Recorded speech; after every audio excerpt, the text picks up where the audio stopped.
एक ऐसा ब्रिज जिस पर चलते टाइम ऐसे लगता है जैसे हम आसमान में तैर रहे हैं और बादल तो नीचे ही रह गए हैं।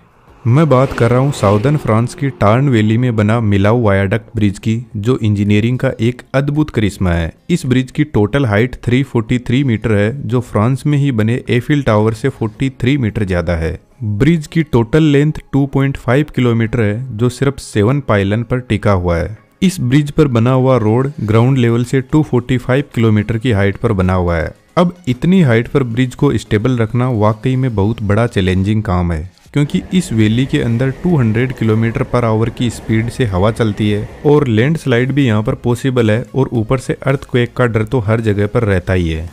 अक्टूबर 2001 में जब ब्रिज का कंस्ट्रक्शन स्टार्ट हुआ तो सबसे पहले चैलेंज था जियो टेक्निकल इन्वेस्टिगेशन करना और पाइलन के लिए एक मजबूत फाउंडेशन तैयार करना। आप अंडर वाटर डैम की वीडियो को जरूर से देखना, जहां पर हमने जियो टेक्निकल इन्वेस्टिगेशन के बारे में बात की है। हम पाइलोन नंबर 2 के फाउंडेशन के बारे में बात करेंगे, क्योंकि इस पाइलोन की टोटल हाइट 343 मीटर है। फाउंडेशन के लिए सबसे पहले जमीन की खुदाई तब तक की गई जब तक हमें बेड रॉक की लेयर ना मिल जाए। यह एक स्ट्रॉन्ग लेयर होती है पाइलोन के हेवी वजन को उठाने के लिए। लगभग 15 मीटर तक खुदाई के बाद में बेड रॉक की स्ट्रॉन्ग लेयर मिली, जहां से फाउंडेशन बनाना स्टार्ट किया जा सकता है। लेकिन इस लेयर पर डायरेक्ट फाउंडेशन नहीं बनाया जा सकता। जरूरी है कि फाउंडेशन की पकड़ बेड रॉक के साथ में मजबूती से हो, तो इसके लिए बड़े डायमीटर के बोर होल इस बेड रॉक की लेयर में बनाए गए। इस बोर होल के अंदर स्टील रीइंफोर्स्ड बार का स्ट्रक्चर सेट करके इसमें कंक्रीट को भरा गया, जिससे टोटल 4 पाइल फाउंडेशन बनकर तैयार हो गए, जो मदद करते हैं फाउंडेशन को बेड रॉक की लेयर से मजबूती से पकड़े रखने के लिए। अब फाउंडेशन बनाने के लिए प्री फैब्रिकेटेड फ्रेमवर्क बनाया गया, जिसमें लेटरल सपोर्ट के लिए ब्रेसिंग भी लगाए गए, जो एक बार में 4 मीटर का फाउंडेशन तैयार कर सकता है। और इसके अंदर हाईली डेंस स्टील रीइंफोर्स्ड बार का ग्रिड पैटर्न बनाया गया, जिसमें कंक्रीट को भरा गया। 1 से 2 दिन वेट करने के बाद जब फाउंडेशन सूख जाता है तो इस फ्रेमवर्क को ऊपर उठाते हैं, फिर से रीइंफोर्स्ड स्टील बार का स्ट्रक्चर तैयार किया जाता है और फिर कंक्रीट को भरा जाता है। और यही प्रोसेस चलती रहती है जब तक कंप्लीट फाउंडेशन बनकर तैयार ना हो जाए। जब फाउंडेशन बनकर तैयार हो जाता है तो यहाँ से मेन पाइलोन बनना स्टार्ट होता है, जिसके लिए स्टील रीइंफोर्समेंट बार का स्केलेटन तैयार किया जाता है। अब यहाँ पर कंक्रीट भरने से पहले सेल्फ क्लाइंबिंग फ्रेमवर्क तैयार किया जाता है। यह फ्रेमवर्क अपने आप से ऊपर मूव कर सकता है और इसमें मोमेंट के लिए हाइड्रोलिक जैक लगे रहते हैं। अब इस फ्रेमवर्क में कंक्रीट भरने के बाद में यह फ्रेमवर्क अपने हाइड्रोलिक जैक की हेल्प से ऊपर मूव करता है और फिर से वही प्रोसेस चलती जाती है। लेकिन इस ब्रिज को बनाने में आने वाले चैलेंज अब स्टार्ट होंगे। सबसे पहले पाइलोन की हाइट बढ़ने के साथ में कंक्रीट को ऊपर तक सप्लाई करने में मुश्किलें आने लगेगी, जिसके लिए पाइलोन के सपोर्ट के साथ में टावर क्रेन को बनाया जाता है, जो वर्कर्स और रिक्वायर्ड इक्विपमेंट्स और कंक्रीट की सप्लाई ऊपर तक करता है। टावर क्रेन की डिटेल्ड वर्किंग आप इस वीडियो से समझ सकते हो। पाइलोन 2/3 हाइट तक सिंगल शाफ्ट में ही बनाया गया, लेकिन इस पॉइंट के बाद में पाइलोन को 2 अलग अलग आर्म में डिवाइड कर दिया गया, जिसके लिए 2 अलग अलग फ्रेमवर्क बनाए गए और सेम ही तरीके से आगे कंस्ट्रक्शन का काम चलता रहेगा। यहाँ पर 2 अलग अलग आर्म में डिवाइड करने के पीछे कुछ रीजन है। नंबर 1, पाइलोन को एरोडायनामिक बनाया जाए ताकि हाई स्पीड में यहाँ पर चलने वाली हवा टावर को नुकसान ना पहुँचाए। और दूसरा रीजन लोड को इवनली डिस्ट्रीब्यूट किया जा सके। और थर्ड रीजन इसकी ब्यूटी भी है। और फोर्थ रीजन जो बहुत इंपॉर्टेंट है, जिसको हम आगे डिस्कस करेंगे। लेकिन यहाँ पर चैलेंज नंबर 2 इंजीनियर्स का इंतजार कर रहा था। इतनी हाइट पर पाइलोन को वर्टिकली एकदम स्ट्रेट रखना वाकई में बहुत बड़ा चैलेंज है, और इसके लिए जीपीएस को काम में लिया गया। जनरली हमारे मोबाइल फ़ोन का जीपीएस होता है वह 5 to 10 मीटर की एक्यूरेसी के साथ काम करता है, लेकिन कंस्ट्रक्शन साइट पर 5 to 10 मीटर किसी काम का नहीं है, इसलिए हमें मिलीमीटर की एक्यूरेसी की जरूरत होती है। तो हाई एक्यूरेसी को अचीव करने के लिए साइट पर एक जीपीएस स्टेशन बनाया गया, जो एक एंकर पॉइंट का काम करता है। एक्चुअल में यह जीपीएस स्टेशन एक रेफरेंस पॉइंट होता है, जो एरर को कम से कम करने की कोशिश करता है। तो इसके लिए सबसे पहले इसी बिंदु के XYZ कोऑर्डिनेट निकाले जाते हैं जीपीएस सैटेलाइट की हेल्प से। यहाँ पर आपको ज़्यादा कंफ्यूज नहीं होना है। XYZ कोऑर्डिनेट ठीक बचपन में जब स्कूल में हमने ग्राफ को पढ़ा था, जिसमें एक पॉइंट की जगह पता करनी होती थी। जैसे X एक्सिस में 2 चलना है और Y एक्सिस में 3 पॉइंट चलने पर जहाँ दोनों बिंदु क्रॉस करेंगे वहाँ हमें हमारा पॉइंट मिल जाएगा। इसी तरीके से Z एक्सिस होता है जो थर्ड डायरेक्शन को रिप्रेजेंट करता है। यह पॉइंट रेगुलर GPS सैटेलाइट से कनेक्ट रहता है और अलग अलग टाइम में अपनी लोकेशन चेक करता रहता है। जैसे एनवायरनमेंट डिस्टरबेंस की वजह से कितनी एरर आई, अर्थ के ऑर्बिट से कितनी एरर आई, जिससे यहाँ पर एक एरर की रेंज निकल कर आ जाती है। यहाँ पर एक GPS पाइलोन के ऊपर और लगाया जाता है और यह GPS डिवाइस भी सैटेलाइट से कनेक्टेड रहती है और यह डिवाइस अपनी लोकेशन सैटेलाइट से पता करती है और साथ में हमारे रेफरेंस पॉइंट से भी यह कनेक्टेड रहती है। तो सबसे पहले यह डिवाइस अपनी लोकेशन पता करेगी और फिर रेफरेंस पॉइंट से एरर का पता लगाएगी और एक एग्जैक्ट पोजीशन का पता चल जाएगा। तो इस तरीके से पाइलोन की हाइट बढ़ती जाएगी और रेगुलर GPS से टावर को वर्टिकली स्ट्रेट रखने के लिए इसकी पोजीशन पता की जाती है। आपको जानकर हैरानी हो सकती है, जब टावर बनकर तैयार हुआ तो सिर्फ अपने एक्सिस से 2 से 3 मिलीमीटर डेविएट हुआ। ब्रिज में टोटल 7 पाइलोन बनाए गए। यहाँ पर पाइलोन नंबर 2 की हाइट सबसे ज्यादा है। बाकी रिमेनिंग जितने भी टावर है उनकी हाइट अलग अलग है इस पहाड़ी एरिया की वजह से। अब यहाँ से सबसे बड़ा चैलेंजिंग काम स्टार्ट होता है कि इन पाइलोन को आपस में कनेक्ट करते हुए रोड कैसे बनाई जाए। यदि आपने कंक्रीट ब्लॉक बना लिए रोड बनाने के लिए, तो अभी तक हमारे पास में ऐसी कोई क्रेन नहीं है जो इतनी हाइट पर हेवी लोड को उठाते हुए कंक्रीट ब्लॉक को ऊपर रख दे। टावर क्रेन तो बिल्कुल भी सेफ ऑप्शन नहीं है। तो इंजीनियर्स ने एक दूसरा शानदार तरीका निकाला।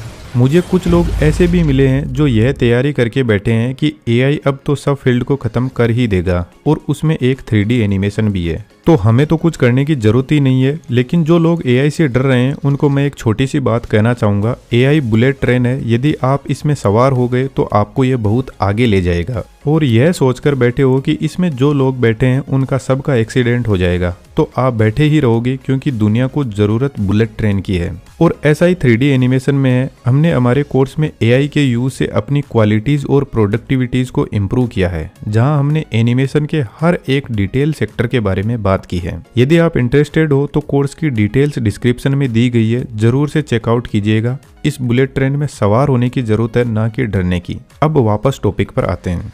ब्रिज के दोनों साइड में पॉइंट जमीन के लेवल के बराबर है, तो क्यों ना कंक्रीट के ब्लॉक को यहाँ पर बनाया जाए और फिर धक्का लगाते हुए 1 बाय 1 टावर को कनेक्ट किया जाए। तो फिर यहाँ पर एक चैलेंज आया कि पाइलोन के बीच में डिस्टेंस लगभग 350 मीटर है, तो कंक्रीट ब्लॉक इतनी मजबूती से इतने डिस्टेंस को कवर करते हुए कनेक्ट नहीं हो सकते।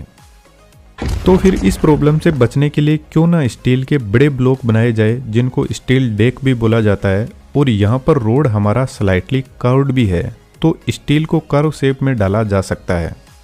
स्टील डेक को बनाने का contract Eiffel steel works company को दिया गया। इसी कंपनी ने एफिल टावर में भी स्टील प्रोवाइड करवाया था। यह कंपनी स्टील प्लेट्स को प्रॉपर मेजरमेंट के साथ काटने के लिए CNC प्लाज्मा कटिंग टेक्नोलॉजी को काम में लेती है, जो ठीक आसमान से गिरने वाली बिजली की तरह ही होती है। वाकई में यह टेक्नोलॉजी बहुत इंटरेस्टिंग है। इस कंपनी ने कुछ इस शेप के स्टील बॉक्स बनाए, जिनके बीच में ऐसा गैप है और डेक को सपोर्ट करने के लिए बीच में और भी स्टील रोड लगे हुए हैं। इनकी टोटल विड्थ 32 मीटर है। हर एक बॉक्स की लेंथ 20 to 22 मीटर है। अब आइडिया बहुत सिंपल है कि एक एक स्टील बॉक्स को वेल्ड करते जाएंगे और आगे पुश करते जाएंगे, जिससे एक रोड के लिए डेक बनता जाएगा और यह प्रोसेस दोनों साइड से चलेगी और बीच सेंटर में आकर मिल जाएंगे।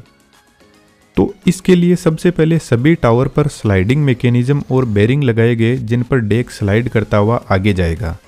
बीच में स्टील के कुछ बड़े बड़े और भी टावर खड़े किए गए, जो डेक को एक पाइलोन से दूसरे पाइलोन तक पहुंचने के बीच में सपोर्ट करते जाएंगे। एक powerful hydraulic system starting point पर लगाया जाएगा, जो डेक को ऊपर उठाएगी और साथ में आगे भी पुश करता जाएगा। इसका वर्किंग मैकेनिज्म आप देख सकते हो, कुछ ऐसे यह काम करता है।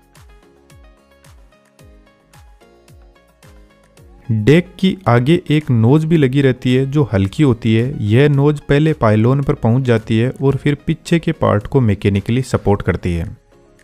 अरे यह क्या हुआ, पूरा मैकेनिज्म शानदार तरीके से चल रहा था, 1 बाय 1 पूरे पाइलोन कोलैप्स कर गए। इसके पीछे का रीजन एक सिंपल एग्जांपल से समझते हैं। एक टेबल पर कुछ सामान रखा हुआ है, इसको यदि आप नीचे खड़े होकर फोर्स लगाते हो तो आपका फोर्स टेबल के लेग्स में भी टेंशन क्रिएट करेगा और हो सकता है टेबल टूट जाए। लेकिन यदि आप टेबल के ऊपर बैठकर इस बॉक्स को फोर्स लगाओगे तो कहीं पर कोई भी टेंशन क्रिएट नहीं होगा। और यही हमारे ब्रिज के साथ में है। यदि हम ब्रिज के ऊपर हाइड्रोलिक सिस्टम रखकर स्टील बॉक्स को फोर्स लगाएं तो पाइलोन के फाउंडेशन पर कोई भी हॉरिजॉन्टल फोर्स नहीं लगेगा। तो ठीक ऐसा ही किया गया। हर एक पाइलोन पर कंप्यूटर कंट्रोल्ड हाइड्रोलिक सिस्टम लगाया गया और डेक को उठाने और स्लाइड करने में ज्यादा फ्रिक्शन क्रिएट ना हो, उसके लिए यहाँ पर टेफ्लॉन की कोटिंग आपस में कॉन्टेक्ट आने वाले पार्ट्स में की गई।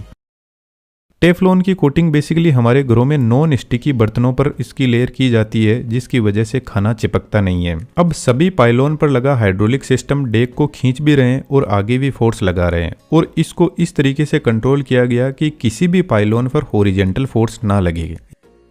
यह रोड डेक 4 मिनट में 600 mm ही मूव कर पाते हैं, तो इन डेक को अपने फाइनल पोजीशन पर पहुंचने के लिए हमें 3-4 दिन का टाइम लगता है। और इसमें सबसे ज्यादा जरूरी है कि वेदर कंडीशन हमारे फेवर में होनी चाहिए। यदि यहाँ पर तेज हवाएं चल रही है तो यह ऑपरेशन नहीं किया जा सकता। एक बड़ा चैलेंज यहाँ पे और आता है कि दो पिलर के बीच में डिस्टेंस काफ़ी ज़्यादा है, तो फिर डेक के बीच में सपोर्ट देना भी जरूरी है, अदरवाइज लोड को बैलेंस नहीं कर पाएंगे। तो बीच में सपोर्ट देने के लिए स्टील पाइलोन केप बनाए गए जो 90 मीटर हाइट के हैं और इनका वेट 700 टन है। इन पाइलोन केप से केबल्स को कनेक्ट किया गया डेक के साथ में, जो डेक को बीच में से भी सपोर्ट करते हैं। फाइनली 28 मई 2004 को दोनों साइड के डेक एक सेंटर पॉइंट पर आकर कनेक्ट हुए और आपको जानकर हैरानी होगी कि जब दोनों साइड के डेक आपस में मिले तो सिर्फ 1 सेंटीमीटर का डिफरेंस आया, बाकी 99.99% एकदम परफेक्टली मैच हुए।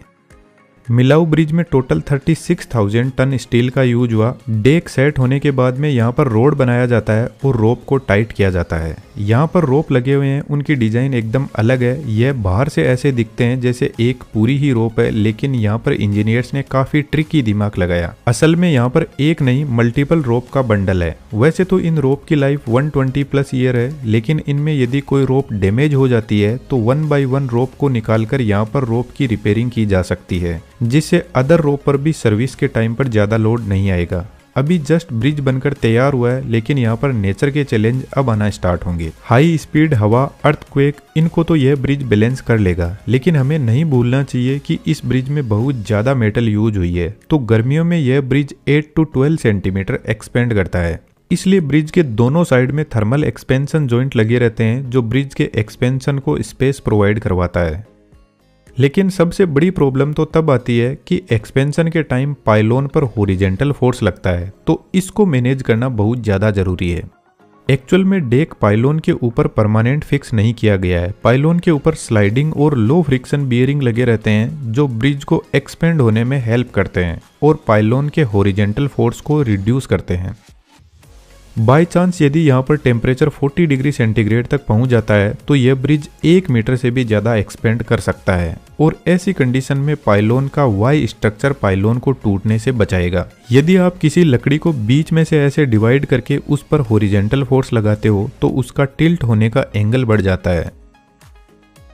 ठीक इसी थर्मल एक्सपेंशन से बचने के लिए यहाँ पर पाइलोन का वाई शेप डिजाइन काम आता है, जो ब्रिज को एक्सपेंड करने पर फ्लेक्सिबिलिटी प्रोवाइड करवाते हैं बिना किसी डैमेज के। इन सभी चैलेंज को फेस करते हुए मिलाऊ ब्रिज शान से खड़ा है, जो एक बेस्ट टूरिस्ट स्पॉट भी है आज के टाइम में। उम्मीद करता हूँ इंजीनियरिंग पॉइंट ऑफ व्यू से आपको इस ब्रिज की कंस्ट्रक्शन समझ में आई होगी। ऐसा एनिमेशन आप सीखने में इंटरेस्टेड हो तो हमारे बेहतरीन 3D एनिमेशन के कोर्स को ज्वाइन कर सकते हो। हमें आपके सपोर्ट की ज़रूरत है, तो उम्मीद है कि आप चैनल के मेंबरशिप के थ्रू हमें ज़रूर सपोर्ट करोगे। Thank you.